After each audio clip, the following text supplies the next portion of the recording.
Designed with you in mind, SDAR and SDMLS provides you with access to a robust ecosystem of tools, benefits, and products. In this training video, we will cover the basics of zipForms, including the dashboard and creating and applying templates. This training is not intended to be a substitute for the advice of your broker, nor that of your attorney. Our instructor for this video is Kevin Burke. Let's get started.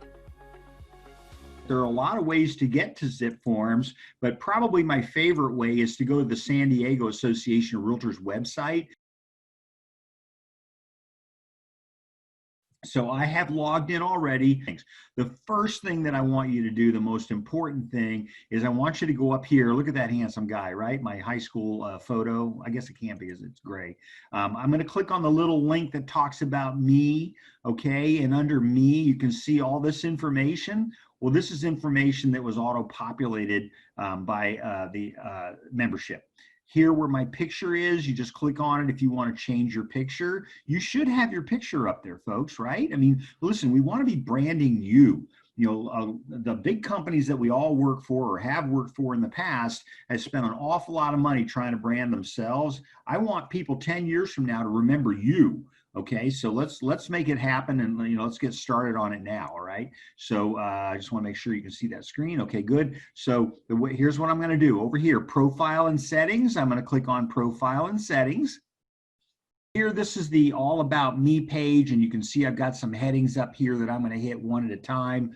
Under the first section, About Me, I've got my username. Remember, if I change any of these things, I might be changing my login. I've got my phone number in there. I don't give out my cell phone number, so I use my office number. My agent license number is going to be 01000175. DRE requires it. Down here, the most important thing for you to be doing, you see right here where it says email signature line? Okay, I want you to check this box. I want you to hit that drop down. Remember that the DRE requires that you have your DRE number, your affiliation with a brokerage in your signature line. They consider zipForms to be first contact. So when you're first getting a hold of they think it's the first time you've talked to the client is when you send them a form. I'm not sure if I agree, but listen, I'm not going to argue with them, right? So you'll notice there's nothing in mine, but the reason there's nothing in mine is because we use the broker version, okay? So you need to have see at least your name as it appears on your license, your DRE number. I would probably add your broker's DRE number as well. Remember that if you are affiliated with a broker, you need to show that affiliation in there. That's going to be an NAR code of ethics issue as well as a DRE issue if you don't include that in your signature line. So, all right, but email signature line, critically important. You need the corporate DRE number and our personal number. I would put both. Much like on our forms in zipForms, we have places for both. I would put both. Sign in and security, two-factor authentication. That's if you think, the DRE has said to us that if you know that your account has been compromised, then you need to fix that, okay? If you continue to use it, that includes Dropbox, those other programs. If you continue to use it, knowing that it's compromised, then that's going to be a disciplinary item. Mobile number, again, if you want it in there, email if you want it in there. Whatever you put in here will apply to new transactions. So if you're, some people have said to me, well, I changed companies and the old company's information is still down at the bottom of the page. This is the place where you go to fix that. But here's the deal. Your TC should not be using your username and password. It's a violation. But both in the MLS and in zipForms, they will give you an assistance account. Okay, so your assistant will have their own username and password to get in. DAR, your TC, your assistant, can have their own username and password to log in. They don't have to be realtors. They can have their own username and password to log in. They've got a separate fee that they're going to pay for. Okay, how do you get an account for an assistant? You call 858-715-8040 and get them an account, and they'll sign up for it. Please don't share usernames and passwords with people. So remember, your offices, you need to make sure your stuff is current, okay? Make sure you got your office address in there. Certainly make sure your company name is in there, your affiliation is in there. I'm going to click on Forms. These are all the forms that are available to you. I'm a member in several states, so I actually have access to more forms than you're probably going to see. All that this page does is allow me to shift them around on where they're going to show up on my screen when I log in. Okay, so for example, I've got the California Association of Realtors forms up top because that's where I am, and then I have the San Diego Risk Management forms in there second because that's the probably I use most all the forms in that file. All that the organize button does when I click on it is allow me to move things around in here. That's all, folks. Let me tell a little word of advice. I wouldn't go changing any of these colors. I've done it. And when I did it, I ended up not being able to see the information I was typing on the screen. Products. Okay, so here's the different acronyms for things. So we have Digital Ink subscription on this account. I have DocuSign in the broker version. We're actually going to get rid of DocuSign. We're actually going to stay with Digital Ink. I teach both products and have for decades, but the Digital Ink, the new one that is out, Digital Ink is actually now AuthentiSign. And AuthentiSign is a program owned by Lone Wolf. And AuthentiSign 2 is actually a pretty good program. So you might want to take a look at that program, and I'm going to show you how to do that in a second. So this just tells you the products. You have, with the zipForms account, you automatically have a ZipVault account. People say, well, what do you mean ZipVault? Well, that's the place that saves your transactions for you. Okay, you have unlimited space in there, but people say, well, how do I get in there? Well, you got to go into a transaction to get in there. It's created when you create a transaction. So each transaction will have its own ZipVault account associated with it. So when I tell you that zipForms is going to shred your file in 5 years if you don't touch it, that's what it does. It shreds it in ZipVault. ZipVault has a program that if you don't touch something for 5 years, it's going to shred it. And frankly, as with non-legal advice here, you might not want that file in 5 years, right? Statute of limitations, 3 years, for fraud, 3 years from date of discovery. So big picture, okay? But remember, if you're going to get sued on something, you're going to get sued on a disclosure thing. So what you should probably be doing is saving your transactions off-site, putting them on the cloud or something so that you have those for later. But I would probably be saving the disclosures. I don't know if I'd be saving the entire transaction, but remember your broker already has a responsibility to do that. TMS, if you're using it, Transaction Management System, not a bad program. Not as robust as some of the others that are on the market, but certainly something good to work with. You've got zipForm 6 standard available to you. That's the desktop version of things. I would recommend, probably not going to be a high usage item except if you're in an area with really slow internet, okay? Mobile edition comes with a package. You get that for sure. So we want to make sure that you're using that as well, okay? So let me go back up to the top now. I'm going to click on my settings. Another important button. There's my Digital Ink 2.0 powered by AuthentiSign. So in the CAR version of this, I have that as the program. I have it set up to go to the dashboard. I just like seeing that when I turn it on. I like the 15 seconds is the, well, I can go to 5. Okay, so I like autosave. Just remember, sometimes it causes your slow down your internet. Then I have on for high global navigation bar while in the templates because I don't need it then. Automatically check PDF documents for data to be imported into a transaction. I've got that off. I don't need a constant reminder. Template preferences, I absolutely check that. Because I want it to import the template whenever I use it. And I'm going to show you again in a minute. I'm going to show you how to create a template, and then I'm going to show you how to use it. And yeah, I absolutely want the broker and the agent's information in there, right? Because that's, DRE says we got to have that. Notice I've got in here the default interest rate at 5. I'm going to go ahead and change it to 4. I don't know what interest rates are, right? I don't do loans, but that's going to automatically load for me in the program. If you got Zapier, hey, you know what? Pretty good program. I don't use it. You can link to other accounts and other editions and things like that. Moving services. Okay, let me talk to you about Updater. Updater is a cool little program. What Updater does is it will contact, when you create a transaction, it will start a ticker in the transaction to contact your client at sale to remind them to turn on utilities. It gives them all the information. It's a pretty interesting program. I like the program. I just don't like the constant updates and reminders. So I've turned it off for my purposes, but I think, if you haven't tried it, I think it's a pretty good one. I'm not sure. I think the first 1 or 2 are free, and then after that, they charge you $6 million per use. I don't know. Chat logging, sure. I do like having chat conversations within zipForms, and here's why. The DRE has said that, again, we trust the zipForm program. So if you are doing your transactional information in zipForms and you're saving all of your stuff, now you only have one place to go and everything is in there. So I like emailing out of from within zipForms, things like that. I click on my notification settings. So whichever ones I have checked in here, you might want to think about doing the same thing. I like the email notification, but I don't also need the in-app notification. I one or the other, and I'm on my email all the time. Send notification 2 days before, 2 days after.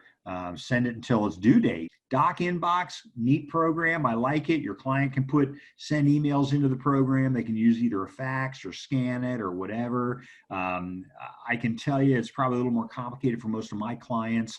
Transaction email notifications, documents, certainly. I do want to know when things show up, when they've signed stuff. I like the fact that when I turn off DocuSign, digital ink, turning off DocuSign isn't going to impact my transaction, because what I do is I have the signed documents automatically brought into the program. And so if I have the documents automatically signed in there, when I turn off DocuSign, it won't matter, because I've already got it all saved in my program, okay? Email notification for sharing. I like sharing. Sharing is good. I'd rather do it within the program because I'm going to have this feature in there called history that I'm going to show you. E-signature in-app, absolutely. Preferences, I put in the zip code 25 miles if you want to do that. If you're using List Flash, if you're using it at all. Of course, I tell it, don't email me. I don't want to know. But I think I checked that box the last time. Here, we'll check that and I'll let you know how that goes. Anyway, I certainly don't want emails every 6 hours. Again, send retention notification. So retention notification, remember what I said earlier, we're going to scrub your file. We're going to delete it. If you haven't touched it in 5 years, we're going to shred it. We can't get it back. Okay, so be aware of that. But again, you may not want it, right? But all you got to do, if you're really concerned about it, is save it off of zipForms on, in someplace else, or open the transaction. You can go through your files and open them up every 5 years. Okay, and then finally, my assistant transaction coordinator. Save my changes. Transaction coordinator, I can go ahead in here. I think it was Carol. I can invite a new transaction coordinator, and yes, they're going to charge you for it. But they're going to try to sell you other stuff. So that's what that's all about. So I'm going to close that, and that's going to take me back to this original landing page. And again, you all might be familiar with the old layout, which is what this one was. So a little bit different, or I can go ahead and try the new one again if that's what you're doing.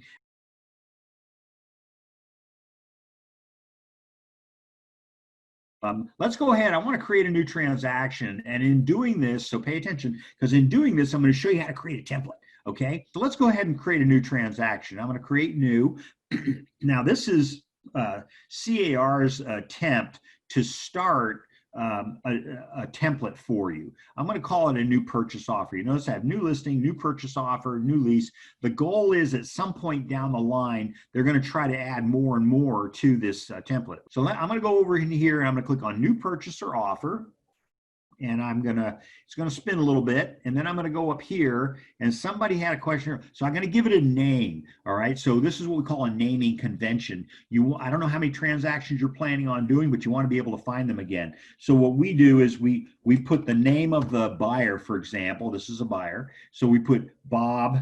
Let's make it his last name. So buyer Bob, okay, and then the property will be, and I just used 123 Camino. Okay, let's just call it that. So we usually put an amalgamation of the street address in there as well. Now here's where this goes. This shows up on the bottom right-hand corner of the first page of your forms. So be nice. So notice in here, I can put in my MLS Connect if I already own the property, or if I already have the property that I'm going to be doing. And somebody asked me about that earlier, saying it wasn't working. So notice when I pull up my MLS Connect, I get Bright and I get SDPN. In my broker version, we're members of several MLSs around the state, so I'll have different options available. So they're SDS ESPN is the name of your MLS service in San Diego. So if you don't check that button, you're going to get no result, okay? Because you're not a member of the others. Down here, residential, I'm either going to be residential or I'm going to be 2 to 4s or lots and land. And doesn't this look familiar? Doesn't this look like your MLS? Right? Your MLS has those same categories. Then I got to put in the MLS ID number, whatever that number is. Okay, make sure you have that right. I always include the photo because the client is going to be sharing with me later, and I want to constantly remind them of the point behind why we're doing all this. And then I'll click on find, and I'm going to get an error message because it says there's no such listing number. Okay, if you've got that listing number, God love you. Okay, it'll pull it up. Once I hit find, it'll pull it up, and then I'll just click on use listing. Okay, all right. So I'm going to cancel that. Here I'm going to click on residential, because I like residential, okay, all right, and then down here, active, and then in here, my templates. Well, here are templates that I've created in the past, the templates for everything. I'm a big template guy, and then let me get out of that. Gosh, now what have I done? Okay, I can also have it automatically apply, and again, the admin would do that, and if it's your account, you're the admin, so I can automatically apply one of these templates to my transaction, okay? So I've got what I need. I got the name, I've got check the box. It's an active transaction. I'm going to click save.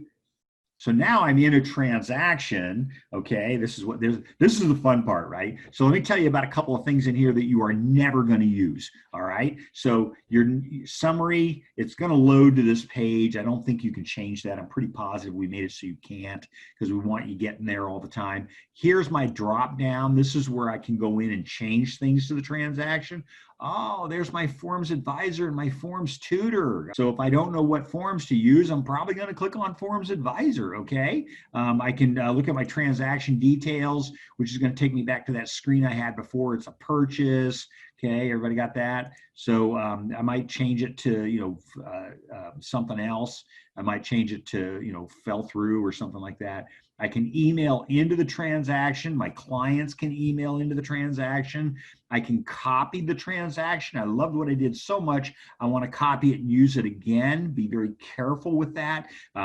Make sure that if you are copying a transaction that you just loved that you did and you didn't save it as a template and you copy it and we have changed the forms, remember that it will not update your forms. I save as template button. We're going to come back to that. Okay, so I can import it from an archive. You're never going to use this. Delete, it's in red.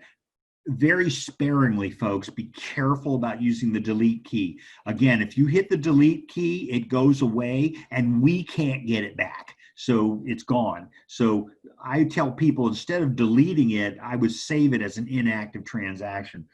Lock it. You're not going to use that unless you're trying to keep your TC out of it. Form versions, you're never going to use it. Send it to another system. Okay. So there's other places that you can send it. You're never going to use this. See, that's why. Net sheets available. Transaction fax cover. You're still going to work. I know people don't know what a fax machine is. Okay. It came in and went out all during my watch. There are people that still use it. So, okay, up here across the top, summary. This is my summary page. Tells me who everybody is. If I want to change any of this information, I'm going to probably do it. I can do it here. I can put in the MLS number, whatever. Parties to the transaction. I kind of like that, but I'm going to tell you the easy shortcut. So here's the parties that we have. The easy shortcut to that is to go to documents. And I like documents because under documents, I'm going to go to my cover sheet. And whatever I put in the cover sheet populates the rest of the transaction. Checklist, it's a good product. It's pretty basic. They're working on it. Notes, probably in your best interest to be taking notes during a transaction, whether it's an email memorializing a telephone conversation or stuff like that. You can text with people, but when it's business, you want to make sure it's an email, something that you can document, something you can load up into the file, okay? All right, history. I like history, folks. Why? Here's why. Everything I do inside this transaction, everything I do shows up in here. It's going to be pages and pages and pages long. Here, I created it. Here, the template, advanced seller listing template was automatically applied. The buyer offer template was automatically applied. It tells me everything I've done. And by the way, every email that I send out of this program, and I'm going to show you in a second how to do that. Let me take you back over here to documents really quick. So this is the fast way to do this. So I'm under documents. I'm going to go down here to cover sheet. And when I get into cover sheet, I'm going to tell you to do this one time. Don't fill out buyer, don't fill out seller yet. Go in here. I put in San Diego because my transactions are going to be in San Diego. I put in the escrow company that we were using. I even look up their escrow number. I put in my information. Here's my information. There's my DRE number. There's my corporate DRE number. Okay. So I put all that information in there because I'm going to say this is a template. All right, I use property ID. I'm going to say this as a template. So I don't want to put in stuff that's personal to any one transaction. Okay, and then of course I can go up here to my forms. I can click on other documents and things like that. So when I click on the purchase agreement, it's going to pull up the, again, this is under transactions. I had one of our agents, and I love him dearly, but I was looking through one of his files, and he was using forms that didn't exist anymore. And it's like, do you update your stuff? And so I had to do a little quick mini class. See, you look here, San Diego filled in for me already. So when I create my template, then I'm going to use it later on to create a transaction using the template. And I'm going to show you how to do that in a minute. Okay, so let me get out of this part of it really quick. I'm going to hit the back button because I want to show you what all these things do. So that was my cover sheet. I want to fill in the general information. Remember, I'm heading towards a template now. Okay, and from in here, I can e-sign things. I can send them out for electronic signature. I can share them. I really like that feature. Okay, I can use MLS Connect from in here. And so I've already created a transaction. So add document in case I want to add a document to something I have saved, like a pre-approval letter. So I browse for the document. It'll take me up into my program. And from there, I'm going to go ahead and pull up whatever document I'm going to need. I'm going to cancel that. And then another question. Can you rearrange the forms on the templates so the ones that are going with the offer be on top? Absolutely. Good question. Okay, how do I do that? See here, organize. Click on organize. Now I can move them around. Watch. I want the listing agreement above the purchase agreement. Boom. Done organizing. You just got to remember to hit done organizing. Okay. All right. So I can move them around all day long. I can add folders, and that's what we do. I can move things around. So like I can move this to another folder if I had a folder in there yet. I just haven't created it yet. Okay, I can apply my template. Oh, I love applying a template, right? Well, let's talk about that. What does my template look like? Look, I actually put dates on them. Okay, well, look, you can see how far back those were. So let me add in my buyer offer template. I'm going to hit apply, and it's going to say, are you sure? Well, of course I'm sure. Okay, and it'll apply all the forms for the buyer offer template. And so it's going to be quite a few forms. So I can print things. Print them. I don't know, printing like I print them to PDF sometimes. I can send things through either email or through the community or through my doc inbox. I can save them as a PDF. I can download them. I can preview them. And then finally over in here, danger, Will Robinson, right down over here, I can delete things. I wouldn't delete things. If you're going to do anything, just put them someplace where you can get back to them later, and never, ever delete anything signed by a party, okay? So that being said, so now I've created let me go in here. I'm going to create a purchase really quick here. You have to ask yourself the question, what forms do you want in your template? So in here, I've got San Diego, I've got our company name. This is my buyer offer template. I created a mini template in here. It was a transaction, right? But I liked it so much that I want to save it as a template. So what am I going to do? I'm going to go back up into here, and I'm going to go hit this drop down, and remember that button, save it as a template. And I'm going to talk to you in a second about what to put in your template. And so what do we want to call the template? Remember, now it's a template, not a transaction anymore. Auto apply. Do I want to automatically apply it? No. Do I want to apply it to all resident purchase on residential transactions? Probably. Do I want to apply it to all new transactions? Probably not, right? I don't want to apply it to a listing, right? And then all these other things also go in there as well, okay? So that's the point behind all that. So now I've created the Buyer Bob 123 Camino. Did we save it as a template? Let's save it as a template. And I'm going to say save. Okay, so now I'm going to create a new transaction, and I want to use my template. Remember, if I click on templates, Buyer Bob template, there it is. Got it? So I don't want to use this because I'm just going to keep changing my template. So now I'm in transactions, and let's create a new offer using the Buyer Bob template. I'm going to create a new transaction now, and I'm going to call it a new purchase offer. And then we're going to give it a name, remember? So now it's a new transaction. And so I'm going to give it a name. We're going to call it, let's move it up here and call it Nancy.